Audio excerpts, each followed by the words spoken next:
कुरान में आदमी लफ्ज 24 बार आया है, तो वहीं औरत लफ्ज भी 24 बार ही आया है। दुनिया लफ्ज 115 बार, तो आखिरत लफ्ज भी 115 बार। 88 मरतबा फरिश्ता लफ्ज, तो जनाब 88 मरतबा ही शैतान लफ्ज का इस्तेमाल हुआ है।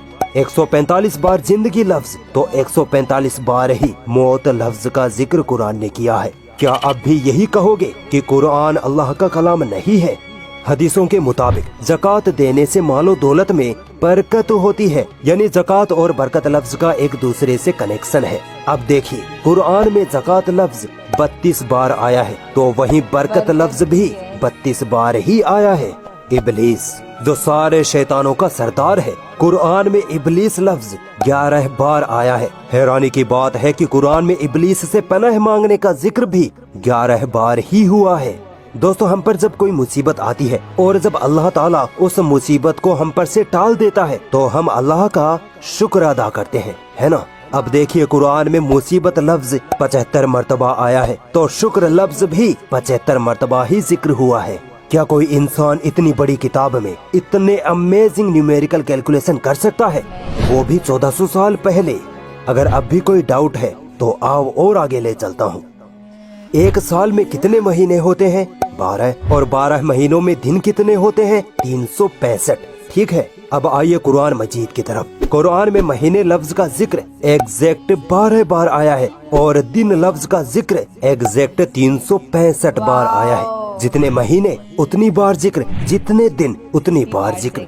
अल्लाह की इस गणितीय कुदरत में एक साइंटिफिक फैक्ट भी छुपा है। साइंस कहती है कि ये 12 महीने और महीनों में 365 दिन का होना दरअसल धरती का सूरज के गिर्द चक्कर लगाने से होता है। यानी धरती सूरज का एक चक्कर लगाने में 12 महीने या 365 दिन लेती है। अब गौर करिए कि अल्लाह ने कुरान में महीने लफ्ज का जिक्र 12 बार और दिन लफ्ज का जिक्र एग्जैक्ट 365 बार करके ये बताया है कि पृथ्वी सूरज के चक्कर लगाती है।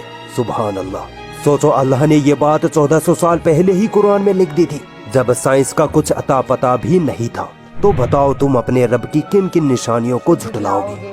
मुझे पता है इनकार करने वाले लोग अब भी यही कहेंगे कि कुरान अल्लाह का कलाम नहीं है। तो चलो, एक और अमेजिंग न्यूमेरिकल मिरेकल आपके सामने रखता हूँ, इसको जरा झुठला के दिखाओ। दोस्तों, कुरान में समुद्र लफ्ज 32 मरतबा आया है और जमीन लफ्ज 13 बार आया है। आप सोच रहे होंगे कि ये तो कोई मेल नहीं बैठा, है ना। लेकिन अगर आप इन दोनों नंबरों को जोड़ दे, यानी 32 + 13, तो बनते हैं 45। अब भी कोई मेल नहीं बैठ रहा। सुनिए, साइंस कहती है कि हमारी पृथ्वी का 71.1% हिस्सा पानी यानी समुद्र है, जबकि 28.8% हिस्सा जमीन से घिरा है। अब आओ कुरान में दिए गए समुद्र और जमीन लफ्ज की परसेंटेज कैलकुलेशन करते हैं।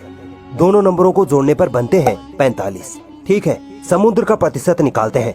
32/45 × 100 निकलता है 71.1%, और जमीन का प्रतिशत निकालते हैं तो 13/45 × 100 आता है 28.8%। ये दोनों एग्जैक्ट वही प्रतिशत है जो आज हमें साइंस समुद्र और जमीन के बारे में बताती है। अल्लाहु अकबर। तो क्या अब भी कोई है जो अल्लाह की इस गणितीय कुदरत को झुठला दे? नहीं झुठला सकता। अगर कोई डाउट लगता है तो कुरान में ये सब चेक कर सकते हो। पूरी दुनिया इस कुरान में गलतियां ढूंढने में लगी पड़ी है, मगर आज तक एक जर्रा बराबर भी गलती इस कुरान में नहीं ढूंढ पाई, क्योंकि ये किताब उस वाहदहू ला शरीक की तरफ से है जिसने इस दुनिया को थाम रखा है, जिसने इंसानों, जिन्नों, जानवरों, पहाड़ों, समुद्रों, हवाओं सबको पैदा किया। वही हर शह को कंट्रोल करने वाला है। वही जिसकी तरफ हमें लौट कर जाना है, वही अल्लाह है।